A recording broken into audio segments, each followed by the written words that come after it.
Hello, everyone. I'm Roy, and welcome back to Listen to Talk, your podcast for practicing and improving your English.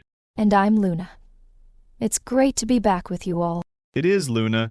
Today we have a topic that I think many of us can relate to. Sometimes our brains just don't want to stop thinking, right?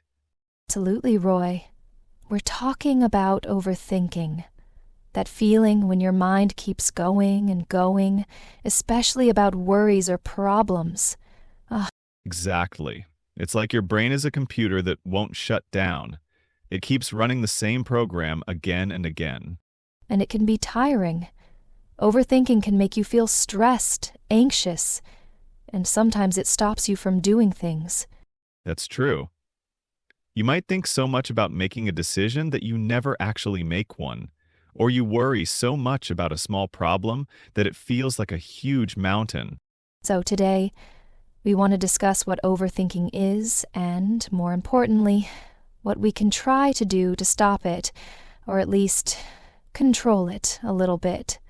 This episode is for our intermediate listeners, so we'll use clear English and talk about practical ideas. Let's start by thinking about what overthinking feels like. For me, it often happens at night when I'm trying to sleep. My mind starts reviewing everything that happened during the day, or worrying about things that might happen tomorrow. Oh yes, bedtime's a classic time for overthinking. For me, it can happen before a big event, like giving a presentation. Even though I've done it many times, I start thinking about everything that could go wrong. Right. It's often about the past or the future, isn't it? We think about mistakes we made, or we worry about problems that haven't happened yet. It's like we're trying to solve a problem in our heads, but we don't have all the information. Or sometimes there's no real solution needed, we just need to do something. Exactly. Overthinking is different from planning or thinking carefully about something. Planning is helpful. You think about steps, you prepare. Overthinking is more like being stuck in a loop of worry. Karen? Good point. How can we tell the difference? I guess careful thinking leads to action or a clear idea. Overthinking often leads to feeling stuck and more worried. Yes, that's a good way to see it. When you're overthinking, you feel more and more stressed, not less. Your mind is busy, but it's not productive.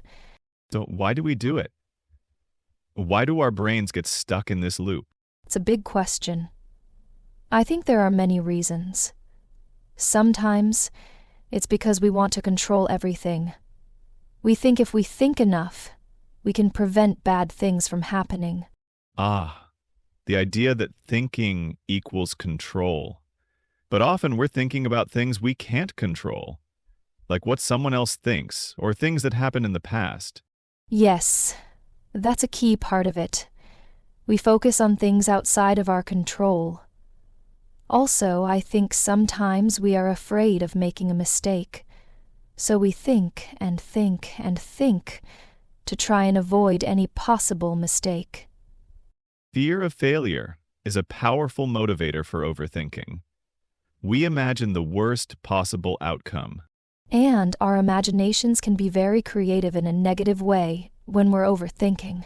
So, it seems overthinking is often linked to anxiety, fear, and the desire for control. Right. So, the big question is, what can we actually do about it? Let's talk about some practical strategies.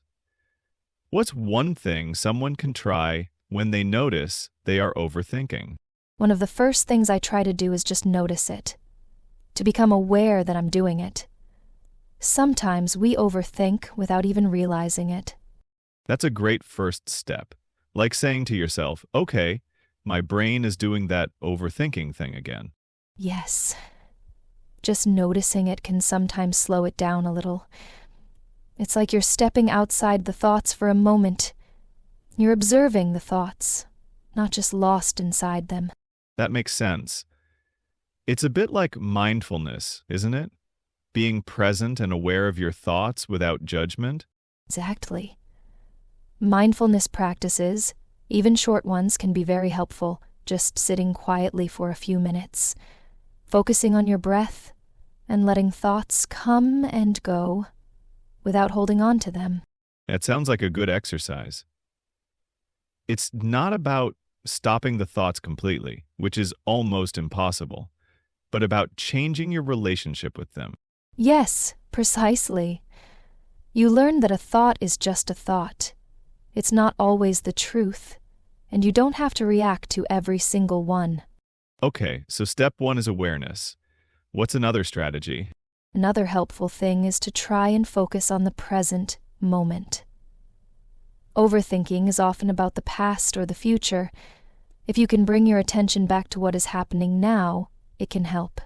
How can someone do that? Focus on the present? Simple things, like paying attention to your senses. What can you see right now? What can you hear? What can you feel? For example, if you're drinking a cup of tea, really focus on the warmth of the cup, the smell of the tea, the taste. Engaging your senses pulls you out of your head and into the physical world around you. That's a good technique. Yes. Another way to focus on the present is to do something physical. Exercise is great for this. When you're running or swimming or playing a sport, you have to focus on what your body is doing. That's true. It's hard to overthink about a problem at work when you're concentrating on not falling off a bicycle. Exactly. Physical activity is not only good for your body, but it's also a powerful way to interrupt the cycle of overthinking.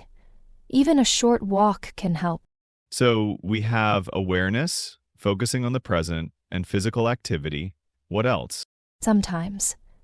Overthinking comes from feeling overwhelmed. We have too many thoughts or worries at once. In this case, it can be helpful to try and write things down. Getting the thoughts out of your head and onto paper. Yes, it can make them feel less powerful. You can write down your worries, your thoughts, your plans. It's like clearing some space in your mind. I've tried this myself. Sometimes when you write down a worry, you see it on paper and realize it's not as big as it felt in your head. Or you can start to see it more clearly and think about solutions. Right. Writing can help you organize your thoughts and move from overthinking to problem solving. You can write down the problem and then try to write down 1 or 2 possible actions you can take.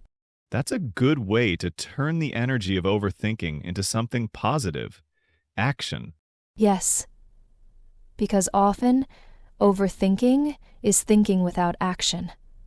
We get stuck in the thinking part. So, writing things down can help move you towards taking action. What if the overthinking is about something you can't take action on right now? Like worrying about something in the future that you have no control over. That's a common situation. In those cases, it's important to practice acceptance. Accepting that you cannot control everything, and that the future is uncertain. That's not always easy to do, though. No, it's not. It takes practice. But you can start by gently reminding yourself that worrying about something you can't control doesn't help. It only makes you feel bad now. It's like carrying a heavy bag that you don't need to carry. Exactly. You can practice letting go of those worries. One way to do this is to set aside a specific worry time. A worry time? Tell me more. Yes. You can say, okay, I will allow myself to worry about this from 4:00 p.m. to 4:15 p.m. today. When a worrying thought comes at another time, you can tell yourself, I'll think about this during my worry time. When your worry time comes, you can focus on the worries for that short period. Yes. It sounds strange, but it can help contain the overthinking. It gives you permission to think about it, but in a controlled way, not all the time. That's an interesting idea. It helps you manage the thoughts instead of letting them manage you. Right. Another strategy is to talk to someone you trust. Sometimes just explaining what's in your head to a friend or family member can help. Talking can help you see the problem from a different perspective, or just feel less alone with your thoughts. Absolutely. A good friend can listen, offer support, or sometimes gently point out when you're overthinking.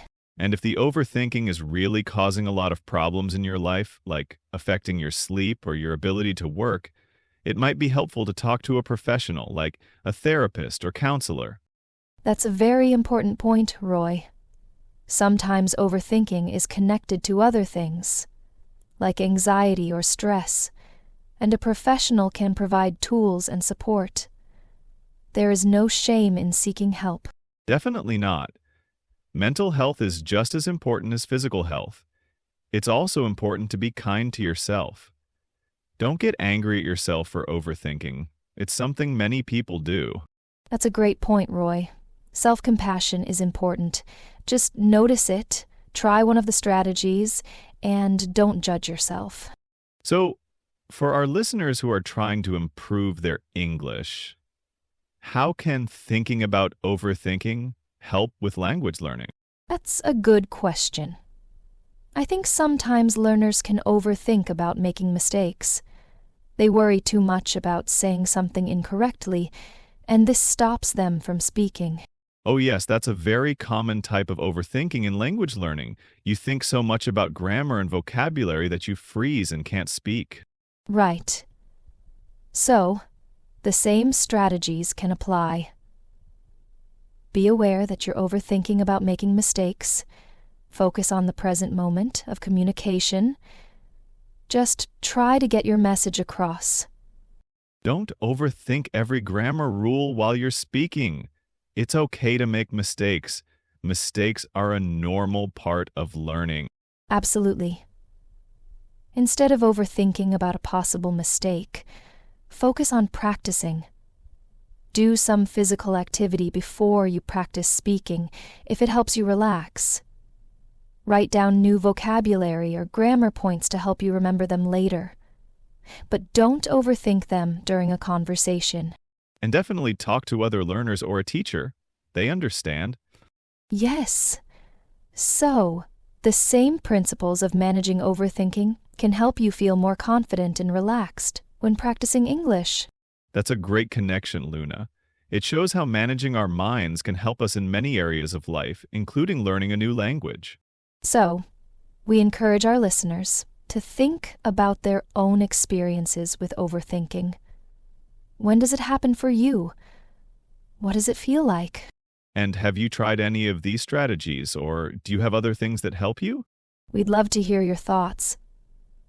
This topic is something many people deal with, so sharing your experiences can help others too. Exactly. This podcast is about listening to talk, and we want to listen to your talk as well. So please, leave a comment below this video. Tell us about your experiences with overthinking and what helps you. Your comments are really valuable for us and for the whole Listen to Talk community.